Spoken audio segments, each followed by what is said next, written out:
नमस्कार मित्रांनो, study first एमपीएससीच्या या यूट्यूब चॅनलवर तुम्हा सर्वांचं पुन्हा एकदा मनापासून स्वागत आहे। या लेक्चरमध्ये आपण संघ लोकसेवा आयोग या संदर्भात जे महत्त्वाचे पॉइंट्स आहेत ते सगळे आपण या ठिकाणी डिस्कस करणार आणि समजून घेऊन लक्षात ठेवण्याचा प्रयत्न करणार। बघा मित्रांनो, आपली जी पॉलिटी आहे आपल्याला येणाऱ्या एक्झाम मध्ये ठीक आहे, कंबाईन गट ब च्या पूर्व परीक्षेमध्ये पॉलिटी संदर्भात एक्सपेक्टेड आपण 15 क्वेश्चन आहेत। ओके, यामध्ये घटनात्मक संस्था या टॉपिकवर आयोग प्रश्न विचारत असतो आणि त्याच्यामध्ये जी संघ लोकसेवा आयोग ही सुद्धा एक घटनात्मक संस्था आहे। ठीक आहे, ती आपण ह्या लेक्चर मध्ये बघणार। याच्या आधी आपण या घटनात्मक संस्थेवर एक लेक्चर कंडक्ट केला आहे आणि त्याच्यामध्ये निवडणूक आयोग या संदर्भात आपण जे महत्त्वाचे पॉइंट्स आहेत ते डिस्कस केलेले आहेत। जर तुम्ही तो लेक्चर बघितला नसेल तर नक्की बघून घ्या, कारण निवडणूक आयोग नुकताच आपल्या विधानसभेच्या निवडणुका झालेल्या आहेत महाराष्ट्राच्या, त्यामुळे आणि जर बघितलं तर राज्यसेवेच्या पूर्व परीक्षेमध्ये निवडणूक आयोगावर कलमांवर प्रश्न विचारला होता। येत्या परीक्षेमध्ये निवडणूक आयोगावर कन्सेप्च्युअल किंवा एखादा फॅक्च्युअल प्रश्न विचारला जाऊ शकतो, त्यामुळे तो लेक्चर सुद्धा कव्हर करून घ्या। आणि घटनात्मक संस्थांवर जे इतर आहेत त्यांच्यावर सुद्धा प्रश्न विचारला जाऊ शकतो, म्हणून आपण त्या वन बाय वन एक एक लेक्चर बाय लेक्चर ते कंडक्ट करणार। ठीक आहे ना, कारण म्हणजेच काय तर तुम्हाला जर पर्टिक्युलर एखादी घटनात्मक संस्था जर अभ्यासायची तर तुम्ही तो लेक्चर त्या ठिकाणी बघू शकता। ओके, यामध्ये आपण विशेषतः संघ लोकसेवा आयोग आणि राज्य लोकसेवा आयोग याच्या संदर्भात पूर्णपणे घडामोडी अभ्यासणार आहोत। ठीक आहे, व्हिडिओ शेवटपर्यंत बघा आणि प्रत्येक गोष्ट समजून घ्या, कारण पॉलिटी असा टॉपिक आहे की याच्यामध्ये जर स्टेटमेंटवर प्रश्न आला तर त्या स्टेटमेंट सुरुवातीला आपल्याला समजून घेणं गरजेचं असतं, तरच आपण त्याची उत्तरं देऊ शकतो, अदरवाईज आपली उत्तरं त्या ठिकाणी चुकू शकतात। म्हणून आपण याच्या प्रत्येक स्टेटमेंट ज्या मी इथे पूर्णपणे नोट डाऊन म्हणजे पीडीएफ स्वरूपातच हे केलेलं आहे, त्यामुळे आपल्याला जस्ट फक्त ते रीड करून अंडरस्टँड करून घ्यायचं आहे। ठीक आहे, बघा, संघ लोकसेवा आयोग आपण त्याला म्हणतो UPSC. Okay, union public service commission. तर ही जी यूपीएससी आहे, संघ लोकसेवा आयोग आहे, ही भारतामधील बघा सेवक भरती करणारी एक मध्यवर्ती संस्था आहे। भारतामध्ये म्हणजे केंद्रीय लोकसेवा आयोगाच्या मार्फत सेवक भरती केली जाते नागरी सेवेमध्ये, आपल्या सर्वांना माहिती आहे। तर सेवक भरती करणारी एक मध्यवर्ती संस्था आहे आणि ही एक स्वतंत्र घटनात्मक संस्था आहे, कारण घटनेतील तरतुदीनुसार या संघ लोकसेवा आयोगाची स्थापना केली आहे, त्यामुळे ही एक स्वतंत्र घटनात्मक संस्था आहे। त्याचप्रकारे एक स्वायत्त संस्था आहे। ओके, त्याचप्रकारे भारतीय लोकशाहीचा एक आधार म्हणून सुद्धा म्हणजे यूपीएससीला ओळखलं जातं। ठीक आहे, मग बघा, जर घटनात्मक संस्था आहे तर ह्याच्यामधलं या यूपीएससीचं आपल्याला घटनात्मक स्थान हे सर्वात आधी माहीत असणं गरजेचं आहे। म्हणजे याच्यामध्ये जर घटनात्मक स्थान आपण लक्षात घेतलं तर घटनेचा भाग 14, ठीक आहे, घटनेतील भाग 14 मधील कलम 315 ते कलम 323, बघा कलम 315 ते कलम 323 या म्हणजे ही जी कलम आहेत ही संघ लोकसेवा आयोग आणि राज्य लोकसेवा आयोग याची रचना, त्यानंतर त्याचे कार्य आणि इतर तरतुदींशी संबंधित आहेत। ओके, या ठिकाणी आपल्याला हे माहित झालं आणि ऑलरेडी तुम्ही जर अभ्यासला असेल तर हे तुमचं रिवाईज झालं। ठीक आहे, की घटनेतील कलम 315 ते 323 हे संघ लोकसेवा आयोग आणि राज्य लोकसेवा आयोगाशी संबंधित आहेत। ठीक आहे, तर हे आता विसरता कामा नये। ठीक आहे, तर मग आता आपण पुढे या संघ लोकसेवा आयोगाची संरचना म्हणजे रचनाचा अभ्यास करून त्यातले जे पॉइंट्स आहेत ते चांगल्या पद्धतीने लक्षात ठेवूया। तर सर्वप्रथम बघा, तर या संघ लोकसेवा आयोग किंवा केंद्रीय लोकसेवा आयोगाचे सदस्य व अध्यक्ष किंवा अध्यक्ष व सदस्य यांची जी नियुक्ती आहे हे राष्ट्रपतीद्वारा यांना नियुक्त केलं जातं। यांची नियुक्ती कोण करतं असा जर प्रश्न आपल्याला विचारला तर राष्ट्रपती यांची नियुक्ती करतात। ठीक आहे, त्यानंतर मग पुढची महत्वाची स्टेटमेंट आपल्याला लक्षात ठेवायची, समजून घ्यायची, ती म्हणजे घटनेत आयोगाची सदस्य संख्या निश्चित केलेली नाही। म्हणजे या केंद्रीय लोकसेवा आयोग किंवा संघ लोकसेवा आयोगाची सदस्य संख्या किती असावी हे घटनेत सांगितलेलं नाही, हे लक्षात घ्या। ते जे आहे राष्ट्रपतीच्या विवेकाधिकारावर अवलंबून आहे।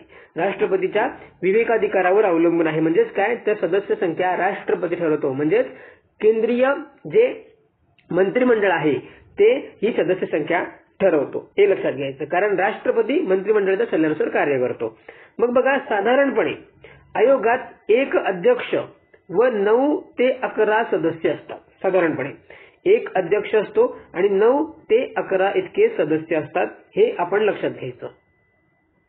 पुन्हा आपल्याला महत्वाची जी स्टेटमेंट आहे ती लक्षात ठेवायची ती म्हणजे बघा, याच्या आधी आपण एक लक्षात ठेवली काय की घटनेत आयोगाची सदस्य संख्या निश्चित केलेली नाही. जर यावर आयोगाने प्रश्न विचारला तर काय सांगू शकतो आयोग की संघ लोकसेवा आयोगाची सदस्य संख्या घटनेमध्ये निश्चित केलेली आहे. जर असं स्टेटमेंट दिली तर ती रॉंग होणार नाही. स्टेटमेंट म्हणजे काय, सदस्य संख्या निश्चित केलेली नाही, हे चांगल्या पद्धतीने लक्षात घ्या. ठीक आहे. पुन्हा पुढची आपल्याला महत्वाची स्टेटमेंट या ठिकाणी लक्षात ठेवायची ती म्हणजे घटनेत सदस्यत्वासाठी कोणतीही पात्रता निकष सांगितलेले नाहीत. ओके, हे लक्षात घ्या. म्हणजे काय तर सदस्याची पात्रता काय असावी या संदर्भात कुठलेही निकष घटनेमध्ये सांगितलेले नाहीत. फक्त घटनेमध्ये काय नमूद आहे तर फक्त आयोगाचे निम्मे सदस्य केंद्र किंवा राज्य सरकारांच्या सेवेत किमान 10 वर्ष काम केलेले असावेत एवढेच सांगितलेले आहे. ठीक आहे. मग बघा, या 10 वर्षाचे जर स्टेटमेंट दिला तर या 10 वर्षाचे 5 वर्ष आयोग करून देऊ शकतो, 15 वर्ष आयोग करून देऊ शकतो, चेंज या ठिकाणीच करून देऊ शकतो. म्हणून ही स्टेटमेंट लक्षात ठेवायची प्रॉपर. घटनेत सदस्यत्वासाठी कुठलेही पात्रता निकष सांगितलेले नाहीत. ओके, सो हे या ठिकाणी प्रामुख्याने लक्षात ठेवायचं. त्यानंतर बघा, संघ लोकसेवेचा जो अध्यक्ष व सदस्य यांचा कार्यकाल, पहिलं म्हणजे कार्यकाल आणि सेवा शर्ती हे सुद्धा कोण ठरवतं तर राष्ट्रपती ठरवतो. म्हणजेच काय तर संघ लोकसेवेचे अध्यक्ष आणि सदस्य यांचा कार्यकाल सुद्धा घटनेमध्ये निश्चित नाही. ठीक आहे, किंवा घटनेत सांगितलेला नाही, हे लक्षात घ्या. बघा, या काही गोष्टी ज्या असतात त्या हिडन बिटवीन द लाईन असतात. ठीक आहे, यांचा मिनिंग जो असतो तो बिटवीन द लाईन तो आपल्याला ओळखायचा असतो. बघा, अध्यक्ष व सदस्य यांचा कार्यकाल व सेवा शर्ती कोण ठरवेल तर राष्ट्रपती ठरवतो. म्हणजेच काय तर त्यांचा सेवा शर्ती आणि कार्यकाल घटनेत दिलेला नाही, हे प्रामुख्याने लक्षात घ्यायचं. मग बघा, त्यानुसार कार्यकाल अध्यक्ष व सेवा जे सदस्य आहेत त्यांचा कार्यकाल 6 वर्ष किंवा म्हणजेच नियुक्ती झाल्यावर 6 वर्ष किंवा वयाची 65 वर्ष पूर्ण यापैकी जे अगोदर पूर्ण होईल तोपर्यंत त्यांचा कार्यकाल असतो, हे लक्षातच ठेवायचं. ओके. त्यानंतर बघा, हे जे संघ लोकसेवा आयोगाचे अध्यक्ष किंवा सदस्य यांना जर राजीनामा द्यायचा झाला तर ते कोणाकडे देतात तर राजीनामा ते राष्ट्रपतींकडे देतात. ओके, हे लक्षात ठेवायचं. त्यानंतर त्यांच्या पदच्युती संदर्भात ह्या महत्वाच्या गोष्टी आपल्याला या ठिकाणी लक्षात ठेवायच्या. बघा, तर संघ लोकसेवा आयोगाचे अध्यक्ष व सदस्य यांची पदच्युती घटनेच्या तरतुदीनुसार आहे. म्हणजेच काय तर या ठिकाणी आपण सांगू शकतो पदच्युती घटनेत सांगितलेली आहे.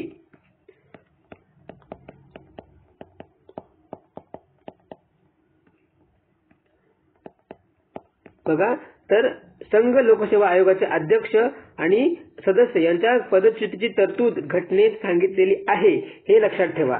ठीक आहे. मग 3 म्हणजे कोणत्या कारणांपासून या सदस्य किंवा अध्यक्षांना पदच्युत केलं जाईल तर पहिलं, तो जर म्हणजे राष्ट्रपतींच्या मध्ये जो नादार ठरवला जाईल गेला तर नादार म्हणजेच काय तर दिवाळखोर ठरला जाईल.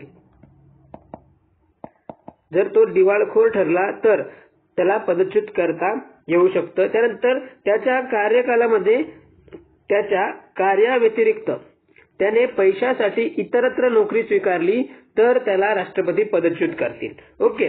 त्याच प्रकारे तिसरं कारण आहे राष्ट्रपतींच्या मते तो शारीरिक किंवा मानसिक दुर्बलतेमुळे त्या पदावर राहण्यास अक्षम बनला तर या कारणामुळे राष्ट्रपती त्यांना पदच्युत करू शकतो. बघा, म्हणजे नादार, त्यानंतर जी अतिरिक्त नोकरी किंवा मग अक्षम बनला या कारणापासून राष्ट्रपती त्यांना पदच्युत करू शकतो. याशिवाय गैरवर्तन, बघा गैरवर्तन या कारणावरून सुद्धा राष्ट्रपती अध्यक्ष किंवा सदस्यांना पदच्युत करू शकतो. परंतु लक्षात घ्यायचं की गैरवर्तनासंदर्भात, ओके, हा जो गैरवर्तनासंदर्भातची संबंधित राष्ट्रपती संबंधित सदस्याची किंवा या ठिकाणी अध्यक्षाची, ओके, अध्यक्षाची चौकशी करण्यासाठी सर्वोच्च न्यायालयाला कळविल. बघा, कोणाला कळविल तर संबंधित चौकशी करण्यासाठी सर्वोच्च न्यायालयाला कळविल. ठीक आहे. आणि जर बघा इथे अध्यक्ष, ठीक आहे, अध्यक्षाची तर चौकशी करण्यासाठी सर्वोच्च न्यायालयाला कळविल. आणि बघा, जर चौकशी अंती चौकशी अंती सर्वोच्च न्यायालयाला कारणे म्हणजे त्याच्या पदच्युतीची गैरवर्तणुकीची कारणे जर योग्य आढळली आणि तसा सल्ला दिला तर राष्ट्रपती अध्यक्षाला किंवा सदस्याला पदच्युत करू शकतात. ठीक आहे. म्हणजे बघा, जर गैरवर्तनाच्या आधारे जर एखाद्या सदस्याला किंवा अध्यक्षाला पदच्युत करायचं असेल तर त्या संदर्भात राष्ट्रपती बघा सर्वोच्च न्यायालयाला काय करायला सांगतात, चौकशी करायला सांगतात आणि त्याच्यानंतर मग जर सर्वोच्च न्यायालयाला त्याची गैरवर्तनाची कारणे योग्य आढळली तर मग तो सल्ला कोणाला देतात, राष्ट्रपतीला, आणि मग राष्ट्रपती त्याला पदच्युत करू शकतात. मग या बाबतीत बघा सर्वोच्च न्यायालयाचा सल्ला राष्ट्रपतीवर बंधनकारक असतो. म्हणजे संघ लोकसेवा आयोगाचा अध्यक्ष किंवा सदस्य यांची चौकशी करून त्याला पदच्युत करण्यात यावं गैरवर्तनाच्या कारणावरून हा जो सल्ला आहे हा राष्ट्रपतीवर बंधनकारक असतो. ठीक आहे, हे लक्षात घ्या. आणि बघा, तर चौकशी काळामध्ये म्हणजे ज्यावेळी सर्वोच्च न्यायालय चौकशी करत असतो त्या काळात राष्ट्रपती अध्यक्षाला किंवा सदस्याला निलंबित करू शकतात. ओके, निलंबित करू शकतात, ही गोष्ट लक्षात घ्यायची. आणि जसं जर गैरवर्तन सिद्ध होतं त्यानंतर ते त्याला पदच्युत करतात. कोणाच्या सल्ल्याने, तर सर्वोच्च न्यायालयाच्या सल्ल्याने. हे इथे लक्षात घ्यायचं. मग बघा पुढे आपल्याला काही एक्स्ट्रा इन्फॉर्मेशन दिलेली आहे गैरवर्तनासंदर्भात. म्हणजे गैरवर्तन या संज्ञेचा घटनेत अर्थ काय आहे किंवा सर्वोच्च न्यायालयाने कोणत्या परिस्थितीत त्या अध्यक्ष किंवा सदस्याचं वर्तणूक ही गैरवर्तन म्हणून समजावी यासाठी बघा पहिलं दिलेलं आहे, भारत सरकार किंवा राज्य सरकारच्या कोणत्याही कंत्राटाशी किंवा कराराशी जर तो संबंधित असेल तर ते त्या अध्यक्षाचं किंवा सदस्याचं गैरवर्तन असेल, हे लक्षात घेतलं पाहिजे. नेक्स्ट, कोणत्याही प्रकारे स्थापन केलेल्या कंपनीच्या इतर सदस्यांबरोबर समान पद्धतीने सोडून इतर पद्धतीने म्हणजे समान पद्धतीने सोडून इतर पद्धतीने अशा कंत्राटाकडून किंवा करारातून त्याला लाभ किंवा फायदा मिळत असेल तर ते सुद्धा त्या सदस्य किंवा अध्यक्षाचं म्हणजे ते गैरवर्तन असेल. आणि ह्यावरून मग सर्वोच्च न्यायालय काय करू शकतं, राष्ट्रपतीला त्याला पदच्युत करण्याचा सल्ला देऊ शकते. ठीक आहे, सो हे गोष्ट लक्षात घ्या. परंतु कधी सर्वोच्च न्यायालय सल्ला देईल किंवा चौकशी करेल, जर राष्ट्रपती बघा आधी राष्ट्रपती संबंधित सदस्याची चौकशी करण्यासाठी सर्वोच्च न्यायालयाला पाचारण करेल किंवा त्याला तो सल्ला मागेल आणि मग सर्वोच्च न्यायालय त्याची चौकशी करेल आणि राष्ट्रपतीला सल्ला देईल आणि मग तो सल्ला जो आहे राष्ट्रपतीवर बंधनकारक असेल. हे इथे प्रामुख्याने लक्षात घ्या. ठीक आहे. त्याच्यानंतर बघा या संघ लोकसेवा आयोगामध्ये दुसरी एक तरतूद आहे ती म्हणजे हंगामी अध्यक्ष. ओके, हंगामी अध्यक्ष. मग हंगामी अध्यक्षाची नियुक्ती कोण करणार, तर राष्ट्रपतीच करतात.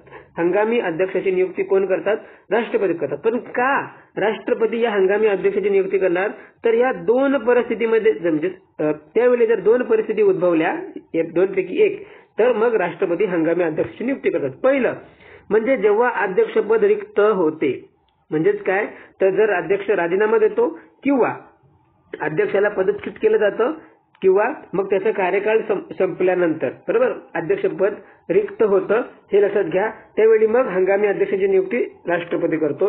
किंवा दुसरी परिस्थिती आहे अनुपस्थितीमुळे किंवा इतर काही कारणांमुळे अध्यक्ष कामे करण्यास अक्षम असेल तर त्या परिस्थितीमध्ये राष्ट्रपती एका सदस्याची हंगामी अध्यक्ष म्हणून नियुक्ती करू शकतो. ओके, हे लक्षात ठेवायचं. लक्षात घ्या, वरील कारणांमुळे नियुक्त केलेला अध्यक्ष कार्यभार पूर्ण होईपर्यंत किंवा पुढील अध्यक्ष पदावर येईपर्यंत त्या पदावर हंगामी अध्यक्ष म्हणून पदावर काम करतो. हे लक्षात घ्या. म्हणजेच किती, तर त्याची नियुक्ती झाल्यापासून 6 वर्ष किंवा मग वयाची 65 वर्ष पूर्ण होईपर्यंत जर कुठलाच जो मूळ अध्यक्ष आहे तो कामावर रुजू झाला नाही किंवा नियुक्त केला नाही तर मग तो जो हंगामी अध्यक्ष इतका वेळ तो कार्यरत राहतो, हे लक्षात घ्यायचं. ठीक आहे. सो बघा ही जी तरतूद आहे हंगामी अध्यक्षाची तरतूद ही 15वी घटनादुरुस्ती 1963 नुसार घटनेमध्ये समाविष्ट केलेली आहे. लक्षात घ्या, 15वी घटनादुरुस्ती 1963 नुसार ही हंगामी अध्यक्षाची तरतूद घटनेमध्ये समाविष्ट केलेली आहे. सो हा पॉइंट सुद्धा आपल्यासाठी महत्वाचा आहे. त्याच्यानंतर आपल्याला डिस्कस करायचं आहे ते म्हणजे या लोकसेवा आयोग, संघ लोकसेवा आयोगाचे म्हणजे अध्यक्ष आणि सदस्यांचे स्वातंत्र्य, कारण त्यांना निष्पक्षपातीने काम करायचं आहे. ती एक स्वायत्त संस्था आहे, लोकशाहीचा आधार आहे. त्यामुळे निष्पक्षपाती वृत्तीने काम करण्यासाठी त्यांना पदाचं स्वातंत्र्य दिलं गेलं पाहिजे. आणि म्हणून त्यांना जे स्वातंत्र्य आहे त्या संदर्भात बघा, तर पहिलं म्हणजे त्यांना कार्यकालाची हमी दिली गेलेली आहे, हे लक्षात घ्या. म्हणजेच काय, तर अध्यक्ष व सदस्याला राष्ट्रपती केवळ घटनेत नमूद कारणांसाठी व त्या पद्धतीनेच पदावरून कमी करू शकतात. म्हणजे तर बघा, ज्या पद्धतीने घटनेमध्ये कारण नमूद केली आहेत किंवा घटनेत जी पद्धत सांगितलेली आहे त्याच पद्धतीने राष्ट्रपती त्यांना पदच्युत करू शकतात. राष्ट्रपती त्यांना मंत्रिमंडळाच्या सल्ल्यानुसार पदच्युत करू शकत नाहीत, हे लक्षात घ्यायचं. म्हणजे काय, तर यांना पदावरून हटवणं हे राष्ट्रपतीच्या मर्जीवर अवलंबून नाही. राष्ट्रपती मर्जीवर नाही. राष्ट्रपती मर्जीवर म्हणजेच काय, तर मंत्रिमंडळ मर्जी. ओके. सो आता आपण आधी जी पद्धत बघितली त्याच्या पदच्युतीची, त्यानुसारच त्यांना पदच्युत केलं जाईल. ठीक आहे. त्यानंतर बघा, या आयोगाचे अध्यक्ष किंवा सदस्य यांच्या नियुक्तीनंतर त्यांच्या सेवा शर्ती त्यांना हानिकारक ठरतील अशा प्रकारे बदलता येणार नाही, हे लक्षात घ्या. हे स्वतंत्र आहे. त्यानंतर तिसरं काय, तर त्यांचे वेतन भत्ते व निवृत्ती वेतन भारताच्या संचित निधीतून दिले जातात. म्हणजे ते भारताच्या संचित निधीवर प्रभारित असतात. बघा, संघ लोकसेवा आयोगाचे अध्यक्ष व सदस्य यांचे वेतन भत्ते व निवृत्ती वेतन भारताच्या संचित निधीवर प्रभारित असतात. त्यामुळे यासाठी संसदेच्या संमतीची आवश्यकता नसते, हे लक्षात घ्या. बघा, या ठिकाणी नसते आहे आणि जर आयोगाने दिलं असते तर मग ती स्टेटमेंट रॉंग होईल, हे लक्षात घ्या. ओके. त्यानंतर पुढची त्याचे स्वातंत्र्य बघा, निवृत्तीनंतर किंवा पद सोडल्यानंतर जो अध्यक्ष आहे भारत सरकार किंवा राज्य सरकारमध्ये पुनर्नियुक्तीसाठी पात्र नसतो. संघ लोकसेवा आयोगाचा अध्यक्ष भारत सरकार किंवा राज्य सरकारमध्ये पुनर्नियुक्तीसाठी सुद्धा पात्र नसतो. त्याच प्रकारे त्याच पदावर तो पुन्हा नेमणुकीसाठी पात्र नसतो, लक्षात घ्यायचं. म्हणजे अध्यक्षाचा कार्यकाळ हा फक्त एकाच वेळी तो उपभोगू शकतो, हे लक्षात घ्या. पुढे सुद्धा ते दिलेलं आहे.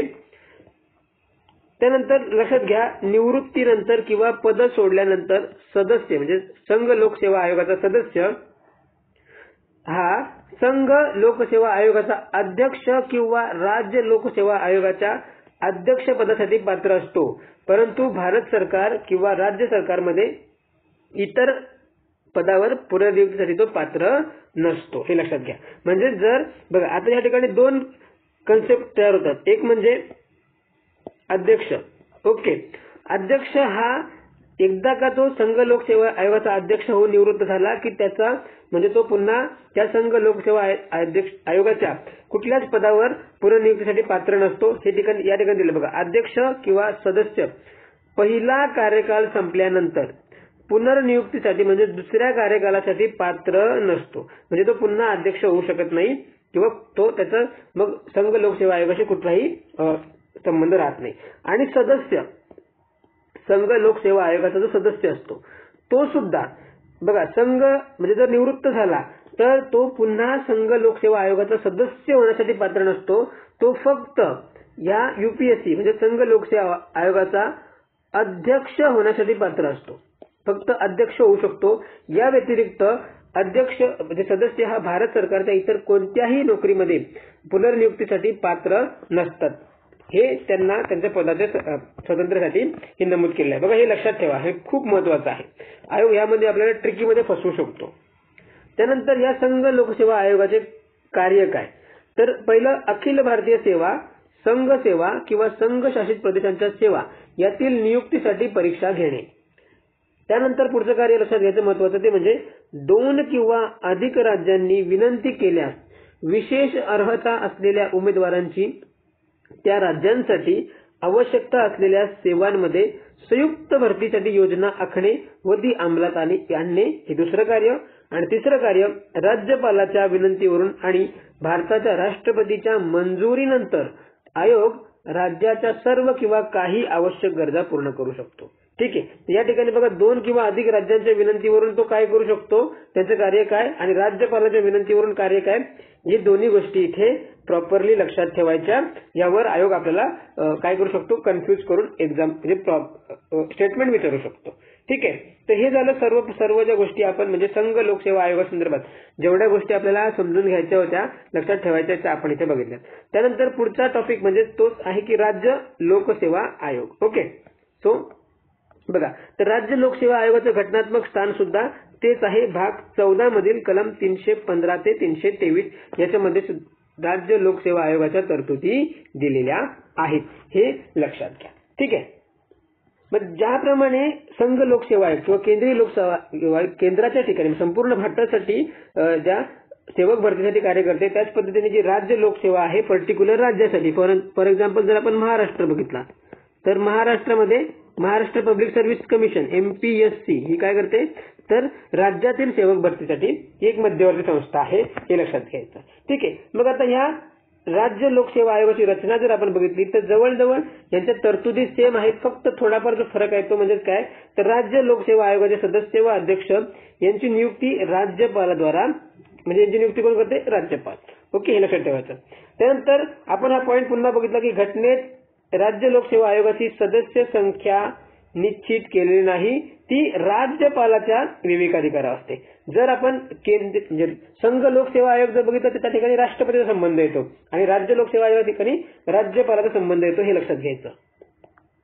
त्याचप्रकारे घटनेत सदस्यत्वासाठी कोणतेही पात्रता निकष सांगितलेले नाहीत, फक्त काय सांगितलेलं आहे, तर आयोगाचे निम्मे सदस्य केंद्र किंवा राज्य सरकारच्या सेवेत किमान 10 वर्ष काम केलेले असावे. ओके, हे सांगितले. त्यानंतर अध्यक्ष व सदस्य यांचा कार्यकाळ आणि सेवा शर्ती कोण ठरवणार, तर राज्यपाल, कारण हे आपण राज्य लोकसेवा आयोग संदर्भात बघतोय. कार्यकाल जर बघितला तर या ठिकाणी 6 वर्ष किंवा 62 वर्ष. बघा, संघ लोकसेवा आयोगाच्या ठिकाणी म्हणजे UPSC साठी हे 65 वर्ष आहे, परंतु राज्य लोकसेवा आयोगासाठी हे 62 वर्ष, हे लक्षात ठेवायचं. ओके. मग बघा, सुरुवातीला ही जी वयोमर्यादा 62च्या ऐवजी 60 होती, परंतु 41वी घटना दुरुस्ती 1976 नुसार हे जे निवृत्ती वय आहे 62 करण्यात आले. म्हणजेच काय आपण सांगू शकतो की 1976च्या पूर्वी हे राज्य लोकसेवा आयोगाच्या निवृत्ती वय हे 60 वर्ष होतं, तर 1976 नंतर ते 62 वर्ष करण्यात आलं. ओके, असंही आपल्याला लक्षात ठेवायचं. त्यानंतर हे जे राज्य लोकसेवा आयोगाचे सदस्य व अध्यक्ष आहेत, राजीनामा हे राज्यपालाकडे देतात. ठीक आहे. परंतु आता आपल्याला हा मुद्दा अतिशय काळजीपूर्वक लक्षात घ्यायचा आहे, तो म्हणजे या राज्य लोकसेवा आयोगाच्या पदच्युती संदर्भात. ठीक आहे, अध्यक्ष आणि सदस्यांच्या. तर बघा, यांची पदच्युती घटनेतील तरतुदीनुसार राष्ट्रपतीद्वारे होते. म्हणजे काय, जरी राज्य लोकसेवा आयोगाचे अध्यक्ष व सदस्य यांची नियुक्ती राज्यपाल करत असतील, परंतु त्यांना पदच्युत करू शकत नाही. ही अशीच्या अशी स्टेटमेंट एक्झाम मध्ये येते, हे लक्षात घ्या. तर ही अशीच लक्षात ठेवायची आहे. सो संघ लोकसेवा आयोग असो किंवा राज्य लोकसेवा आयोग असो, यांचे अध्यक्ष व सदस्यांची पदच्युती फक्त आणि फक्त राष्ट्रपतीद्वारे होते, हे लक्षात ठेवायचं. नियुक्ती दोन्ही ठिकाणी वेगवेगळ्या आहेत. संघ लोकसेवा आयोगाचे अध्यक्ष सदस्य राष्ट्रपतीद्वारे नियुक्त होतात, राज्य लोकसेवा आयोगाचे सदस्य अध्यक्ष हे राज्यपालाद्वारे नियुक्त होतात, परंतु दोन्हींचे पदच्युती जी आहे ही राष्ट्रपतीद्वारे केली जाते, हे लक्षात घ्यायचं. ओके. त्यानंतर मग पुढे आपण हंगामी अध्यक्ष संदर्भात ही तरतूद आपण ऑलरेडी बघितली होती संघ लोकसेवा आयोगामध्ये. या ठिकाणी फक्त फरक काय आहे, तर नियुक्ती कोण करणार, त्यांची राज्यपाल करतात. हेच लक्षात ठेवायचं की हंगामी अध्यक्षाची राज्य लोकसेवा आयोगामध्ये नियुक्ती करतात राज्यपाल. परिस्थिती दोन्हीही सेम आहेत. जेव्हा अध्यक्षपद रिक्त होते किंवा अनुपस्थितीमुळे किंवा इतर काही कारणांमुळे अध्यक्ष त्याची कामे करण्यास अक्षम असेल. ठीक आहे. आणि मग आपण हे पण बघितलं होतं की वरील कारणांमुळे नियुक्त केलेला अध्यक्ष कार्यभार पूर्ण होईपर्यंत किंवा पुढील अध्यक्ष पदावर येईपर्यंत त्या पदावर हंगामी अध्यक्ष म्हणून काम करतो. ओके. आणि 15वी घटना दुरुस्ती 1963 नुसार ही तरतूद समाविष्ट केली. मग स्वातंत्र्य आपण जे बघितलं ते सेम आहे, फक्त काही तरतुदी आपण इथे लक्षात घ्यायच्या आहेत. त्यांना कार्यकालाची हमी दिलेली आहे, म्हणजे घटनेत सांगितलेल्या पद्धत म्हणजे कारणांसाठी व त्या पद्धतीने त्यांना पदच्युत करू शकतं, हे आपल्याला माहिती आहे. त्यानंतर दुसरं काय, तर नियुक्तीनंतर त्यांच्या सेवा शर्ती त्यांना हानिकारक ठरतील अशा प्रकारे बदलता येत नाही. ठीक आहे. त्यानंतर त्यांचे वेतन भत्ते व निवृत्ती वेतन हे राज्याच्या संचित निधीतून दिले जातात. हा इथे बदल आहे, हे लक्षात ठेवा. राज्य लोकसेवा आयोग राज्याची संचित निधी. मग त्यासाठी राज्य विधिमंडळाच्या संमतीची आवश्यकता नसते. तर बघा आता ह्या ठिकाणी ही स्टेटमेंट नीट वाचायची. बघा, राज्य लोकसेवा आयोगाचे वेतन भत्ते व निवृत्ती वेतन राज्याच्या संचित निधीतून दिले जातात. त्यामुळे यासाठी संसदेच्या संमतीची आवश्यकता नसते असं जर स्टेटमेंट आयोगाने दिलं तर ते स्टेटमेंट रॉंग होईल. म्हणजे काय, तर आयोग ह्या ठिकाणी राज्याचे संचित निधीच्या ठिकाणी केंद्राची संचित निधी हा म्हणजे केंद्रीय संचित निधीतून देऊ हे चेंज करू शकतं, बरोबर. किंवा मग हे तसंच ठेवून या ठिकाणी राज्य विधिमंडळाच्या ठिकाणी संसद टाकू शकतं. बघा या दोन ठिकाणी इथे आपल्याला ट्रॅप टाकण्यासाठी स्कोप आहे. सो ही स्टेटमेंट जर आयोगाने दिली तर ती प्रॉपर वाचायची. राज्यासाठी राज्याचा संचित निधी आणि राज्य विधिमंडळ, केंद्रासाठी केंद्राचा संचित निधी आणि संसद, या गोष्टी लक्षात ठेवा. ओके. त्यानंतर नेक्स्ट आहे बघा, निवृत्तीनंतर किंवा पद सोडल्यानंतर राज्य लोकसेवेचा अध्यक्ष हा संघ लोकसेवा आयोगाच्या अध्यक्षपदासाठी किंवा त्या संघ लोकसेवा आयोगाच्या सदस्यत्व पदासाठी किंवा इतर कोणत्याही राज्य लोकसेवा आयोगाच्या अध्यक्षपदासाठी पात्र असतो, परंतु भारत सरकार किंवा राज्य सरकारमध्ये पुनर्नियुक्तीसाठी पात्र नसतो, तो रिटायर होऊन जातो. ठीक आहे. म्हणजे जर एखादा व्यक्ती हा एखाद्या समजा एमपीएससीचा अध्यक्ष आहे, ओके, एमपीएससीचा अध्यक्ष आहे, तर तो निवृत्तीनंतर एक तर यूपीएससीचा काय होईल, अध्यक्ष होईल किंवा सदस्य होईल, किंवा मग एमपीएससी सोडून इतर ज्या एसपीएससी आहेत म्हणजे राज्य पब्लिक जे आहे स्टेट पब्लिक सर्व्हिस कमिशन त्याचा अध्यक्ष होऊ शकतो, परंतु त्या ठिकाणी तो सदस्य होणार नाही. हे लक्षात घ्या, सदस्य होणार नाही, कारण तो ऑलरेडी काय असतो, अध्यक्ष असतो. ठीक आहे, हे या ठिकाणी लक्षात घ्यायचं. त्यानंतर नेक्स्ट बघा, निवृत्तीनंतर किंवा पद सोडल्यानंतर जो सदस्य असतो म्हणजे राज्य लोकसेवा आयोगाचा सदस्य असतो, तो संघ लोकसेवा आयोगाचा अध्यक्ष किंवा सदस्यत्वासाठी पात्र असतो किंवा इतर कोणत्याही राज्य लोकसेवा आयोगाच्या अध्यक्ष पदासाठी पात्र असतो. म्हणजे सेम हीच तरतूद. आता जर तो अध्यक्ष असेल आणि सदस्य असेल तर दोघांसाठी ही सेम आहे, हे लक्षात ठेवायचं. ठीक आहे. परंतु तो भारत सरकार किंवा इतर राज्य सरकारमध्ये पुनर्नियुक्तीसाठी पात्र नसतो. आणि अध्यक्ष किंवा सदस्य पहिला कार्यकाल संपल्यानंतर पुनर्नियुक्तीसाठी दुसऱ्या कार्यकालासाठी पात्र नसतो. म्हणजे आपण पुन्हा एकदा समजून घेऊ की जर एमपीएससीचा एक कोण आहे, अध्यक्ष, ओके, आणि एमपीएससीचा आहे सदस्य, तर जसा त्याचा कार्यकाळ संपतो तर पुन्हा तो एमपीएससीचा अध्यक्ष होऊ शकत नाही आणि पुन्हा तो एमपीएससीचा सदस्य होऊ शकत नाही. म्हणजे तो दुसऱ्या कार्यकालासाठी पात्र नसतो. हे इथे प्रामुख्याने लक्षात घेतलं पाहिजे. ओके. सो अशा पद्धतीने आपण जो यूपीएससी म्हणजे संघ लोकसेवा आयोग आणि एसपीएससी म्हणजेच राज्य लोकसेवा आयोग या संदर्भाच्या दोन्ही तरतुदी ज्या आहेत त्या महत्वाच्या तरतुदी आपण इथे लक्षात घेतलेल्या आहेत.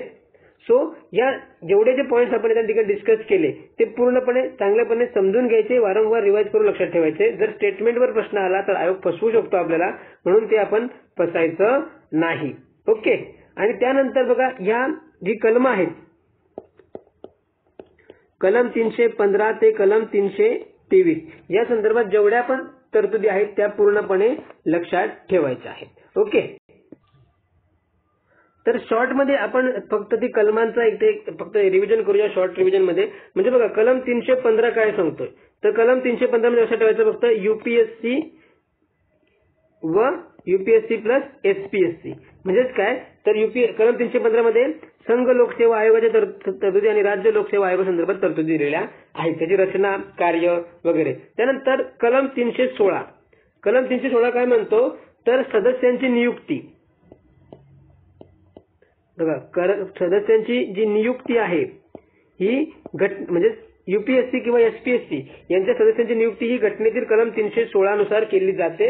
हे लक्षात घ्या. नियुक्ती आणि कार्यभार हे आपण या ठिकाणी लक्षात घ्यायचं. त्यानंतर कलम 317 काय म्हणतो, तर बघा पदच्युती, सदस्यांची पदच्युती लक्षात ठेवा, सदस्यांची पदच्युती किंवा निलंबन हे जे आहे हे घटनेतील कलम 317 नुसार केलं जातं.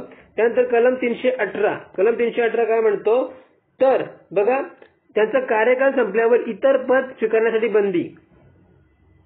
सो लक्षात घ्या, कार्यकालानंतर इतर पद नाही हे लक्षात ठेवायचं. बघा ही तरतूद कलम 318 मध्ये दिलेली आहे. त्यानंतर कलम 319 मध्ये बघा कलम 319 मध्ये ही तरतूद दिलेली आहे. कलम 319 ची तरतूद आहे कार्यकालानंतर इतर पद नाही. आणि कलम 318 मध्ये सांगितलं आहे की त्यांचे सेवा शर्ती बद्दल नियम. ठीक आहे, सेवा शर्ती या कलम 318 नुसार ठरवल्या जातात. ओके, म्हणजे काय सांगितलेलं आहे तर कलम 318 मध्ये सांगितलेलं आहे की अध्यक्ष व सदस्य यांच्या सेवा शर्ती कोण ठरवेल तर राष्ट्रपती ठरवेल. ठीक आहे, त्यानंतर कलम 320 मध्ये काय सांगितलेलं आहे तर यांची कार्यासंदर्भात तरतुदी कलम 320 मध्ये दिल्या आहेत. 321 मध्ये बघा लोकसेवा आयोगाचा खर्च संदर्भात तरतुदी दिल्या आहेत. आणि कलम 322 मध्ये खर्च दिलाय. कलम 321 मध्ये यांचा कार्याचा विस्तार आणि कलम 323 मध्ये बघा लोकसेवा आयोगाचा अहवाल. ओके, सो लोकसेवा आयोगाचा अहवाल जो आहे हा कोणाकडे दिला जातो तर राष्ट्रपतींकडे हा अहवाल सुपूर्द केला जातो. एवढे पॉइंट या ठिकाणी आपण लक्षात ठेवायचे. तो आय होप की ह्या लेक्चरच्या माध्यमातून तुम्हाला जो संघ लोकसेवा आयोग आहे आणि राज्य लोकसेवा आयोग आहे या संदर्भात ज्या तरतुदी आहेत त्या तुम्हाला पूर्णपणे समजल्या आहेत. ठीक आहे, सो बघा एवढ्या गोष्टी आपल्याला ह्या संदर्भात लक्षात ठेवायची. जी कलम आहेत ती पण लक्षात ठेवायची. भाग 14 मध्ये या संदर्भात तरतुदी दिल्या आहेत हे पण लक्षात ठेवायचं. सो बघा व्हिडिओचा कंटेंट तुम्हाला आवडला असेल तर नक्कीच आपल्या व्हिडिओला लाईक करा.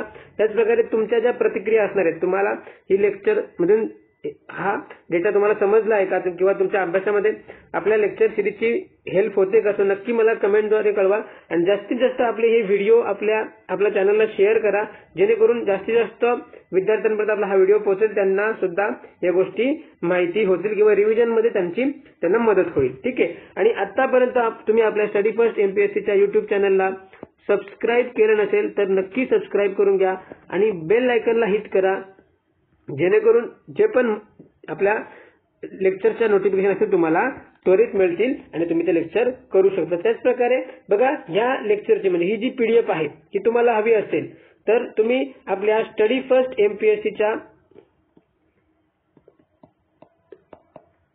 टेलिग्राम चॅनलला जॉईन व्हा आणि त्या ठिकाणी ही PDF मी अपलोड करेल. सो ती तुम्हाला तिथून मिळून जाईल, तिथून तुम्ही डाउनलोड करू शकता. ओके, त्याची लिंक जी आहे डिस्क्रिप्शन बॉक्समध्ये दिलेली आहे, तिथून तुम्ही आपल्या चॅनलवर जॉईन व्हा किंवा लेक्चर PDF डाउनलोड करण्यास सुद्धा तुम्ही इथे जाऊन ती करू शकता.